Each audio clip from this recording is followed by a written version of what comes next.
And Souls, thank you. That is a great way for me to test drive my opening since I didn't turn on my mic. As you can tell, this is the first episode of Legal Legends. This is a podcast where we will be talking about news stories in esports and gaming and how it relates to the business and legal side.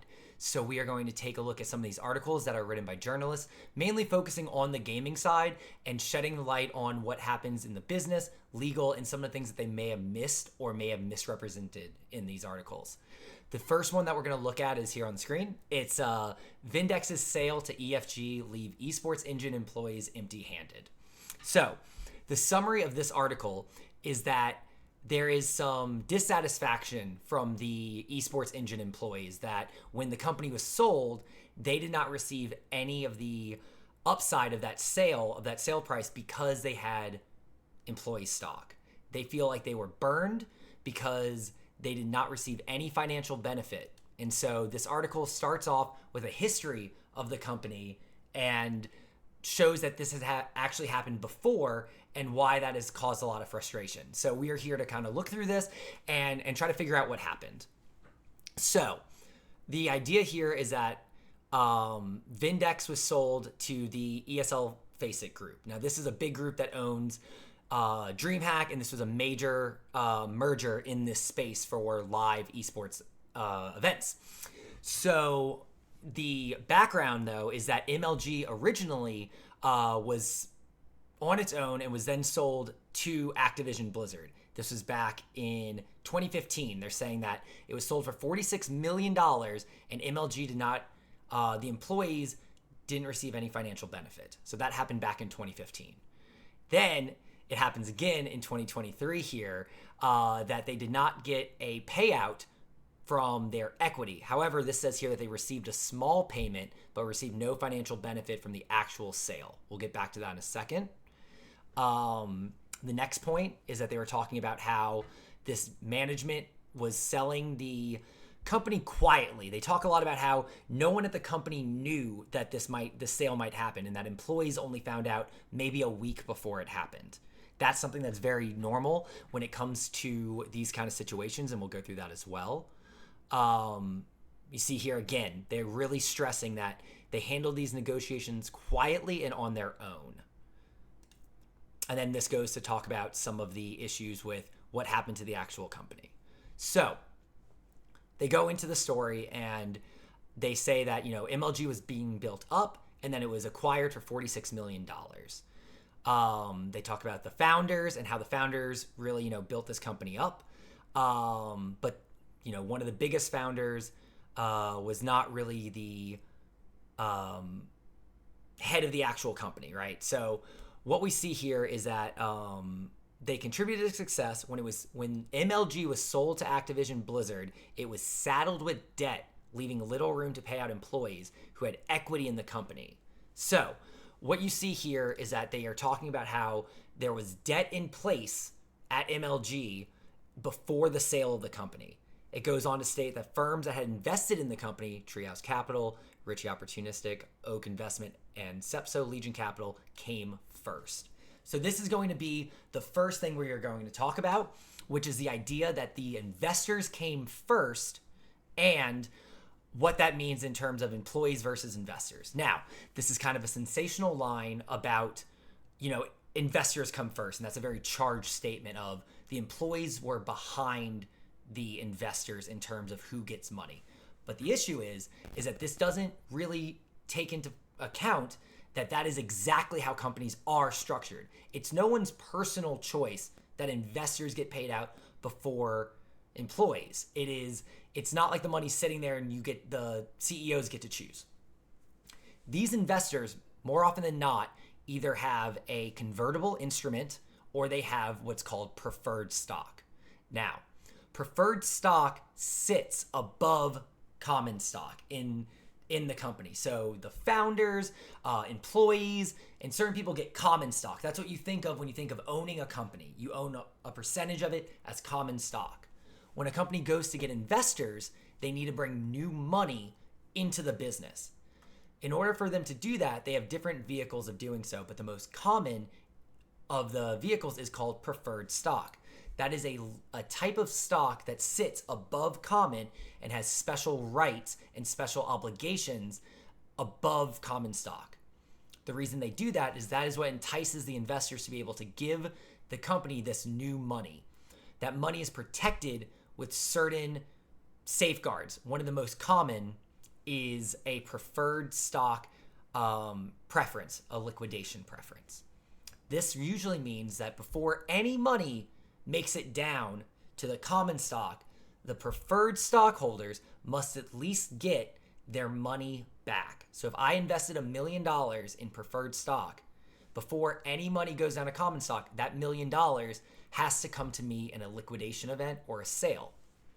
So more often than not, what we see is that is one of the bigger pulls of the funds from a sale, because all those main investors need to get their money back before anything goes to common.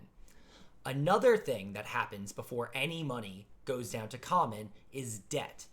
The company, when it's being purchased, will have certain debts, certain liabilities that money has to be used to pay off before it moves to the equity holders. So even before the preferred stock, we have the idea that these debt holders have to have money paid to them first.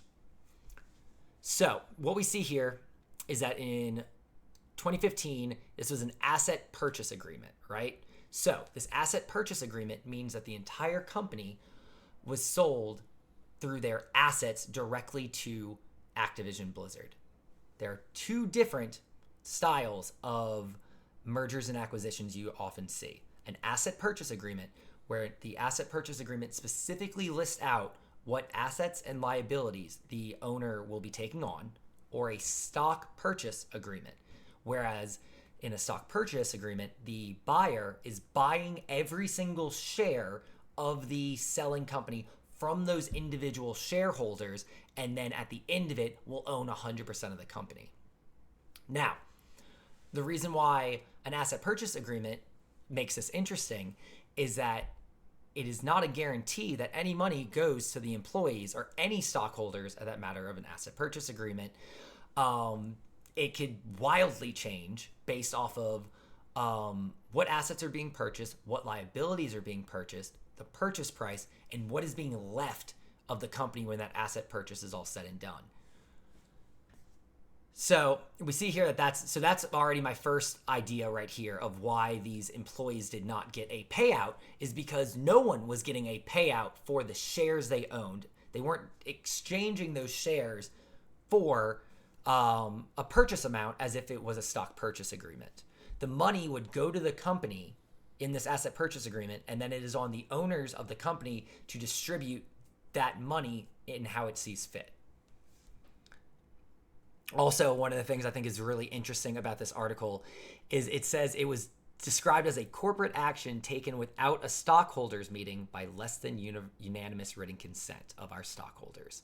So what this means is another thing that people often get wrong is that just because you're a stockholder, it does not mean that you get to be a part of all negotiations, of all happenings of the company. The Delaware corporate law states when a company needs to go to their investors for signatures, for consent, and when they do not.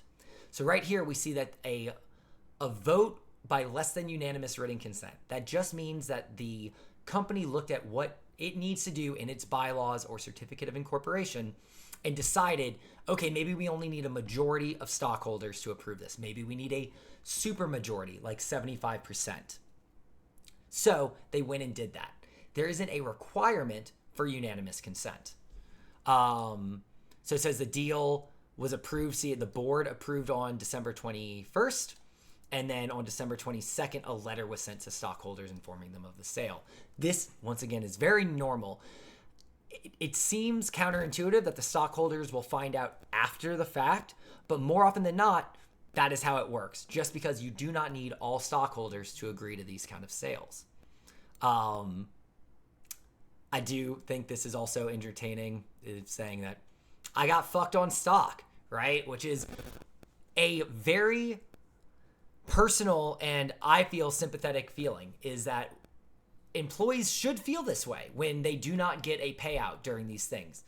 It is the idea of the employee option pool and these employee stock grants, of course, the employee thinks they are a stockholder and that they will get a part of a sale.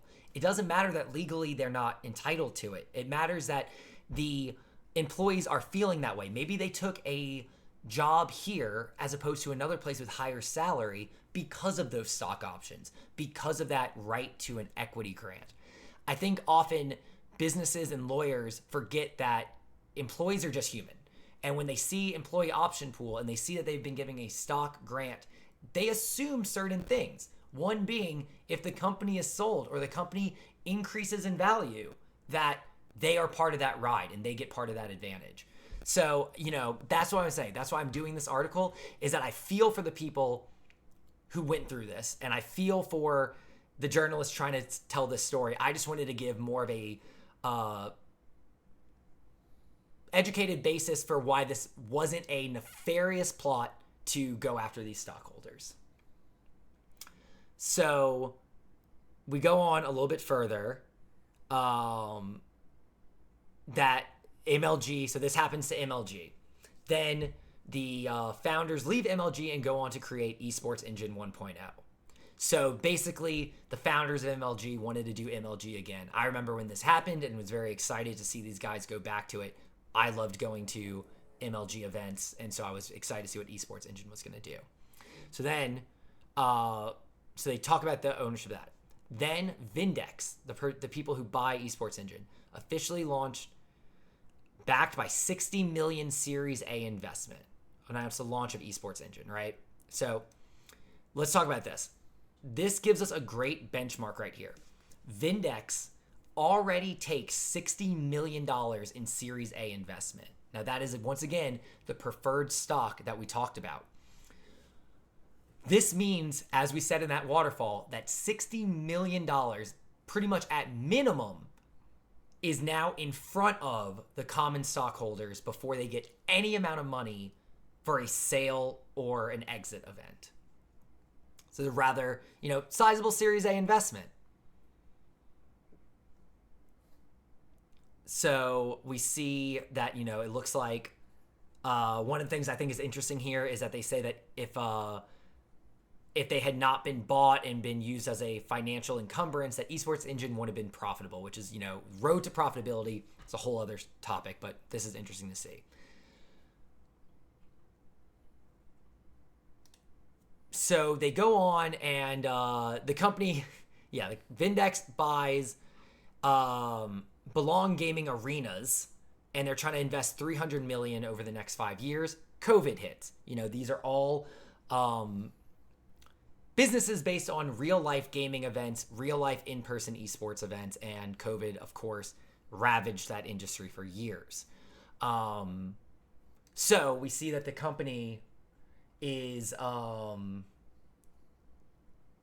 the company here is going on life support. It's COVID. They were building out esports arenas, and all of a sudden they can't use them.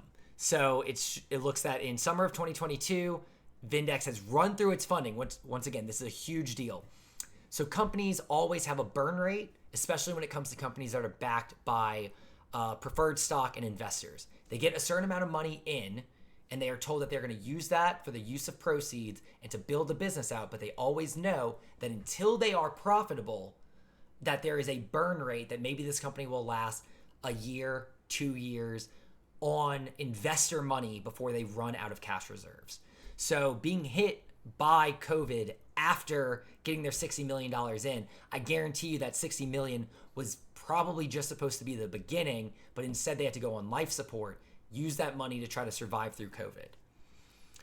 So they are running out of money. When you're in that situation, you have two real options. You have go down to a skeleton crew and really try to extend that burn rate. So maybe it is layoffs, as we've been seeing in the tech industry for the last year. Maybe it's reduction of assets, maybe selling individual assets. Anything you can do while you are not generating money to keep money in the bank. The second thing to do is to either look for another additional capital investment or exit. So it looks here that their first idea was to look to raise additional capital through a Series B or Series C funding round. What that means is that the company chose to try to find additional investors who would find capital to inject into them and keep the company running. However, given esports industry at the time, they could not find investors.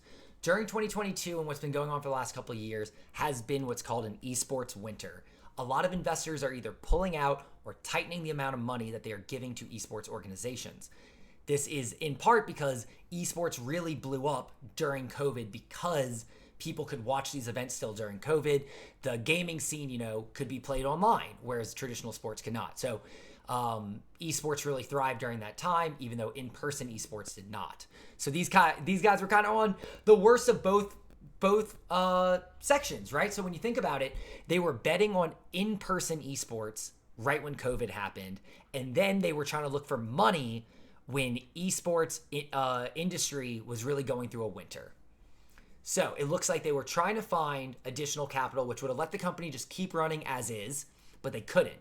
So they started to look at an acquisition. So this is their exit strategy, as in we do not have the money to keep this company going. We cannot find investors to keep this going. So let's try to find somebody who can use our assets, our intellectual property, or anything of the sort, and let's see if we can sell it to them. So, like I said, some people, this is where, once again, people are talking about who handled these negotiations. Some people are, is it the CEO? Was it the board? But it says most employees did not know about the acquisition. Now, here's the big thing. When you are running a company, very, very rarely do the employees know the actual financial health of the company. It is on the executives, it is on the C-suite, it is on the board to look at the runway, the money, and to see what they can do. This is frankly because if the company is not doing well, you do not want to scare your employees, the ones who are currently keeping the company alive, to jump ship, to look for something else, or to, maybe just stop working as hard, something like that. So no one ever tells their employees they are looking to shop themselves around to be acquired. Because one, it shows that there is probably something bad happening at the company level, at the executive level, or at the cash flow level. Two, it creates a reverse incentive where either those employees can think, we're in trouble, I need to get out of here right now, or I'm very valuable, time for me to either ask for a raise or I'm leaving, right? The employees of a company are an asset of the company. And one of the things the acquirer might want is to have all those employees come on board, especially key employees. Often, a merger or acquisition event will require certain employees to sign on and to work for at least maybe a year or two afterwards at the new company. That is because, once again, it makes sense. Employees are the lifeblood of the company. The acquirer is going to want those. So it says here that one of the founders was told about the sale. Later, coworkers were informed, and then a week or so later, the rest of the company. Once again, as we discussed, makes sense. So the last thing in this is here. Sources tell them that at the same time, the founding employees and management learned they would not be receiving any financial benefit from the sale of the company, despite having equity agreements. The equity arrangement was structured in a way that the sale price of the company had to hit certain financial threshold in order for employees to receive compensation. So we can go over this. This is a very important part because one of the things I would like to talk about is that there are different methods for granting an employee equity in the company. The first one most people know about is option grants. Option grants are a vehicle where you are given an option to purchase stock later in time. Typically, those options vest, which means that you start to accrue them over the course of years. So it is time-based vesting. What that means is I could grant you 100,000 shares as an option.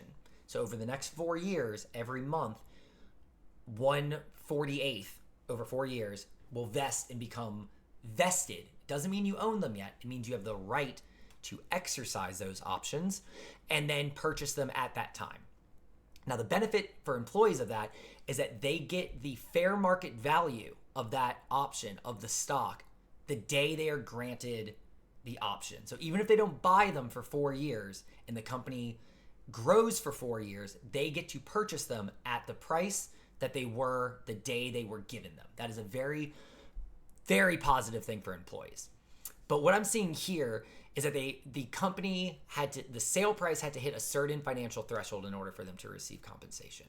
This reads a lot like profit interest units or a phantom equity plan. These are more complicated employee grants that basically say that you do not own any common stock or any part of the actual equity of the company. What you own is the right to a certain percentage of a sale price if we go above a certain threshold. That threshold is typically what the company is worth when they grant you this right. So when you think about it, let's say I'm going to grant you that right. I think the company is now worth $10 million. So I'm going to say, listen, you have the right to 2% of the profits of this company being sold after $10 million. That means if we sell for $11 million, the $1 million, the difference between the 11 and 10, you will get 2% of that. That is often a way to incentivize staying around solely through the sale and exit of a company and not really getting in the nitty gritty of that person owning equity, owning stock. It is just a different vehicle. It looks like that is probably the case of what happened here because I'm reading that sentence, right? These people don't know. This is the article we have, but that is what I'm seeing here.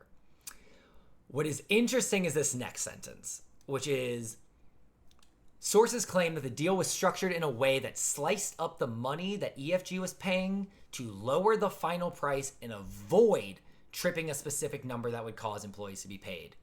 So what I see here is that, if true, is a very nefarious way of doing business. But if you read on, it makes sense what they did. They said to do this, once again, I think that's a little too charged because they're saying the goal was to avoid tripping that number, right? I don't think that's the goal. I don't think anyone thinks of that as the actual goal of doing this.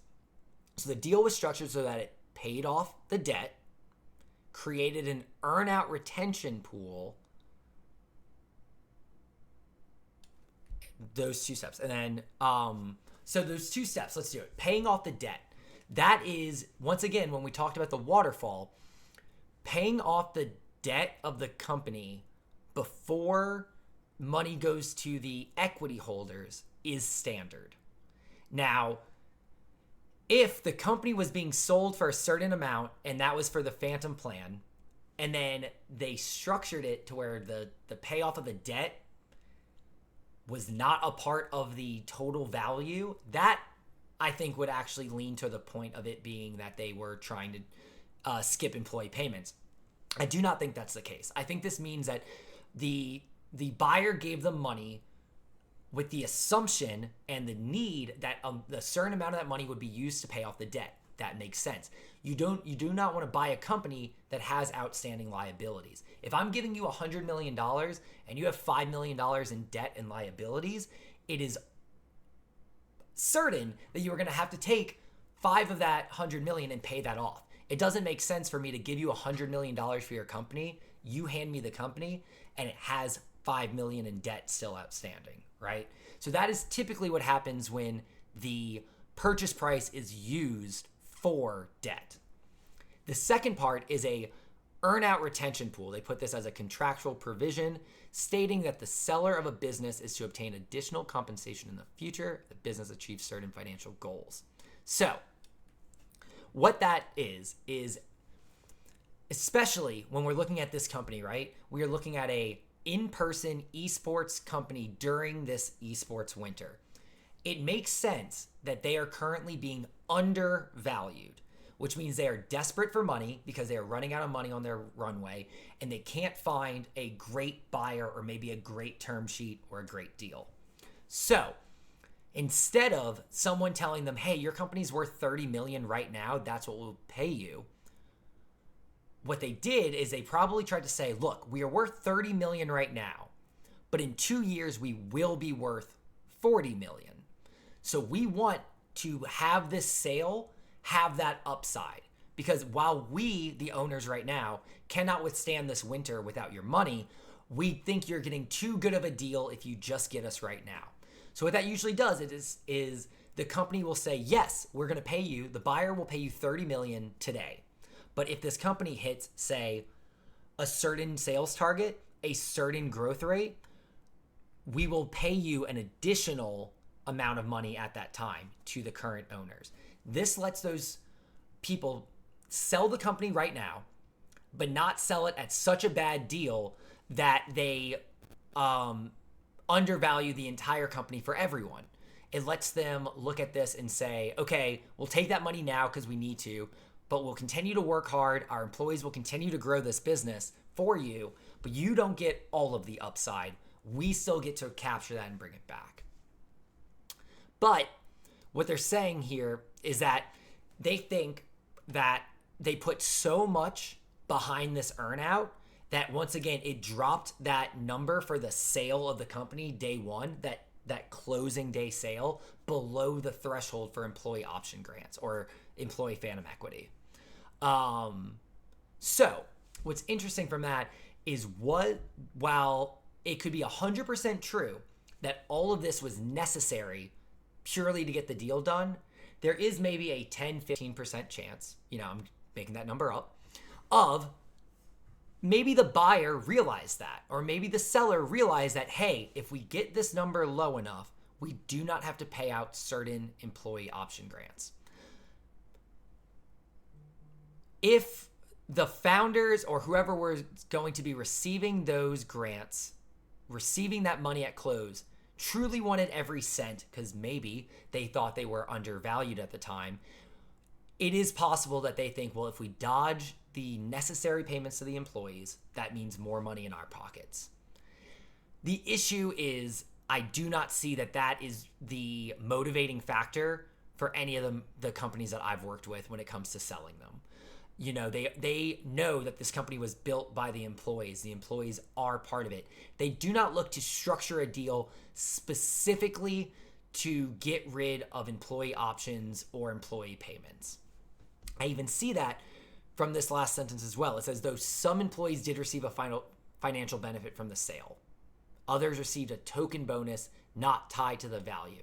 Now, here's something that's interesting for that is if the value of the shares was zero because they weren't going to get anything, if the company wasn't going to pay them out at all because the purchase price was below the threshold, then the value of that equity is zero. So a token bonus not tied to the value of their shares is actually more than they were entitled to receive.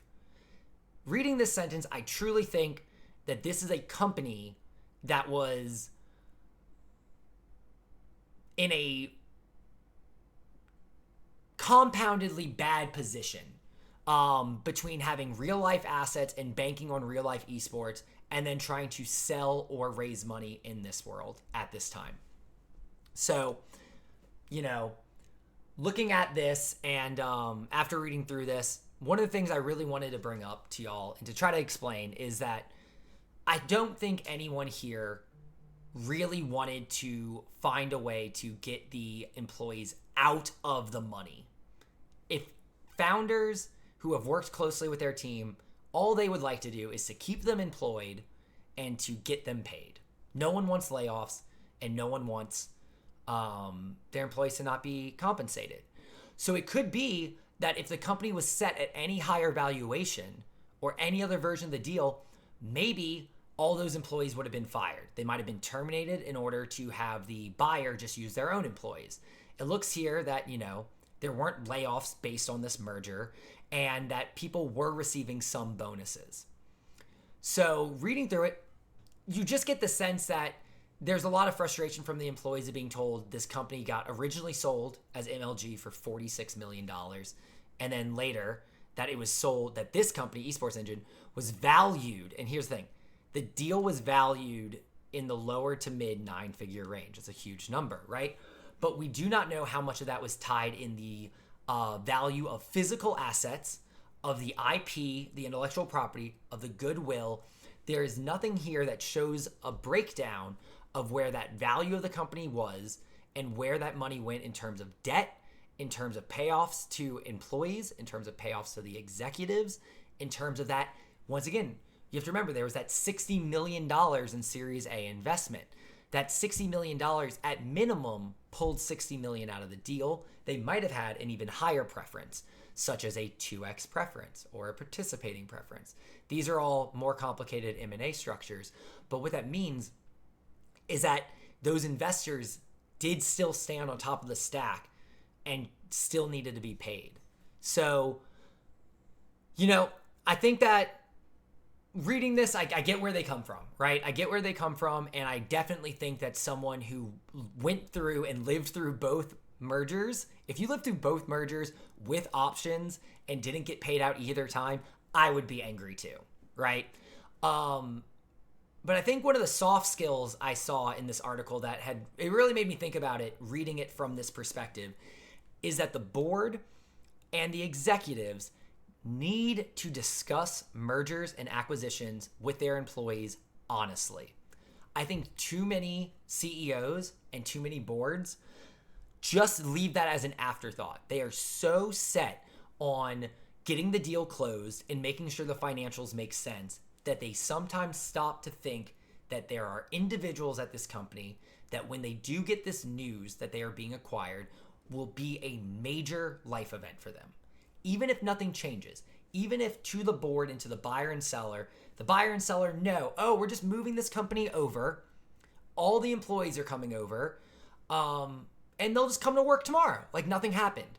Even if that's true from a factual, legal, and business standpoint, that's not what the employees are thinking. The employees are hearing the company got bought. Was this good? Was this bad? What does this mean for my job? Are they going to make me move? What's going to change at the company? I love the culture. I hate the culture. I don't like who bought us. There are so many things that will run through an employee's head at that time of sale, and I really do not think that executives spend enough time talking to their team and coaching them through this process. I think that would be a win-win benefit because I think it would help instill an actual sense of camaraderie moving into this move. So if the executives are also continuing to work and the employees are continuing to work for the buyer, you want to make sure that team is ready to do that. Secondly, it will reduce friction and possible exits. If the executives actually discuss what's going to happen and why they are doing this merger and why it is good for the employees will feel safe moving into that new entity. Without that, maybe they'll try to jump ship. Maybe they think, I'm probably going to get cut because they are going. One of the big benefits of buying a company is streamlining. And streamlining is essentially a very nice way to say, we're going to fire half of your employees because we already have people who do that.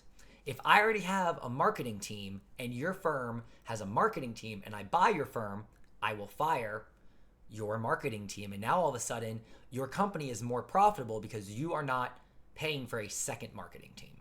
That is one of the things that happens all the time. One of the bigger things in Embracer Group, when they were purchasing all of these studios in gaming, was that they were thinking if we consolidate the non-developer portions, all of HR, marketing, legal, all of that, if we consolidate all that and pull out those costs from all the developers and we internalize it as one cost, every developer we bought now instantly becomes more profitable because they're not paying for that. So we all now know that. So when you are at a company that gets acquired, you are probably thinking layoffs have to happen or else they wouldn't have bought the company. If they didn't think they could run it better, why would they buy it? So I think the lesson from this is, one, this sale was under wraps. As I said, we do not know the actual mechanism, and we do not have the employee option agreements or phantom equity plan that employees signed. I would love to be able to see that, because that, of course, would have given us a much clearer answer. But what we do know is that employees didn't get paid out from their actual equity, and they probably got a big letter sent to them saying your options or your phantom plan has been canceled. That's one of the things that, once again, as an attorney, I am used to seeing. I'm used to sending a letter saying, hey, your company is being acquired. Your options did not end up being valuable. So therefore, the option plan has been terminated. And logically, that makes a lot of sense. But if that's the only sheet of paper an employee sees, compared to them seeing the stock purchase agreement, all the other documents going on, everything that's happening, if the only document that an employee receives is an option cancellation agreement, that is not going to instill the best sense of, company hoorah for moving forward, because they did not see a benefit. They didn't see here's why we're doing this, or here's what's going to happen now that we're doing this. All they received was a signed notice from the CEO saying, thank you for being a part of the option plan. It's gone. So, to wrap this up, now that we've gone through the article, I think that, what we see here is, once again, we go through it. Like, the original plan, employees had no financial benefit. Then, these employees go off, and then when Vindex is sold, it says some but not all who had equity received a small payment. So we see that, maybe the employees got something, but they weren't paid out from the option plan. As we discussed, this idea of negotiating the deal quietly is standard. What I would say is I would love to see deals have a little bit of a wiggle room between when the deal is pretty much fully wrapped up and approved and when it's announced. The issue is that mergers and acquisition deals are brutal, brutal affairs. They are negotiated and they are tweaked until the last possible second, which means there isn't this kind of idealized day where all the documents are signed and the CEO can go down to the company and say, great news, everyone, this has happened. It doesn't work that way. I wish it did. There needs to be a built-in time, or maybe, when documents are at 80% done, they need to really go, we need to start talking to employees. We need to start doing the soft skill stuff now. We cannot wait till close. Even though it's going to take up time, even though it's going to take up resources, we need to start that process now. You don't want a co-founder to learn after it was finalized. Once again, that's a bigger thing. If they're a founder and they're there, you got to keep them involved. They took a huge risk building this company with you. It doesn't matter that they're not in the C-suite or in the board. Co-founders should never be left in the dark.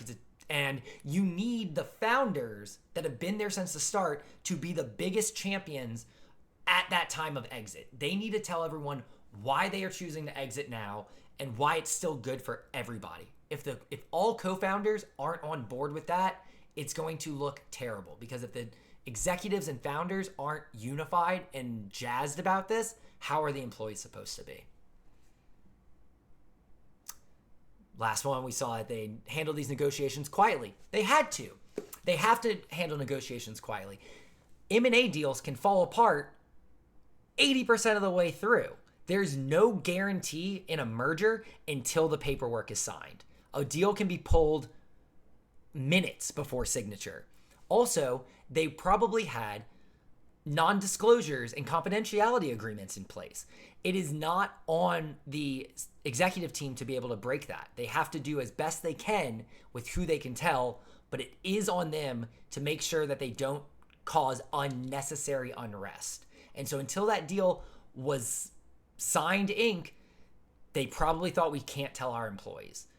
Once again, I would love that there would be some time for that, but if they told the employees and then 4 employees quit, that could be enough to end the whole deal. And they just talk about, once again, we see that these building out the land centers cost drain on company resources. That was just bad place, bad time, right? Building land centers, building physical buildings during COVID. So yeah, that's the article that we've seen here. I'd love to know your thoughts. This is the first test of this kind of format. What I want to do is, like I said, really just try to bring some information to the people, combine my love of esports and business law, and really just try to find ways to bridge the gap and maybe educate people on either side. So educating attorneys on what's going on the esports world, and really educating people in the esports founders startup world about what we see day to day as corporate attorneys and corporate deal attorneys. I'm glad that y'all were here. I know I'm using my Twitch stream right now. I will be doing these on LinkedIn because they make much more sense there. But I wanted to see if this format worked, and I wanted to see if I could at least, string this along.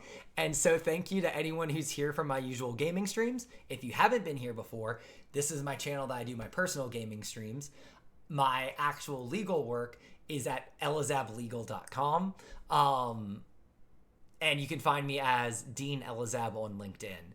So I will be gathering stories over the weeks, and then probably doing these streams Friday from 3 to 5 p.m., really just doing a wind down. So when you're slowing down on your last day of work and you want something that's educational and slightly counts as work, you can listen to this.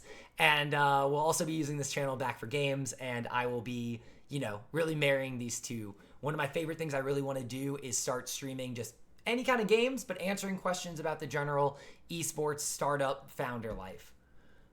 So yeah, I really hope that y'all had a great time, and I'm going to cut this off and try to figure out how I edit this, but thank you so much for being here, and I hope to see you here next week.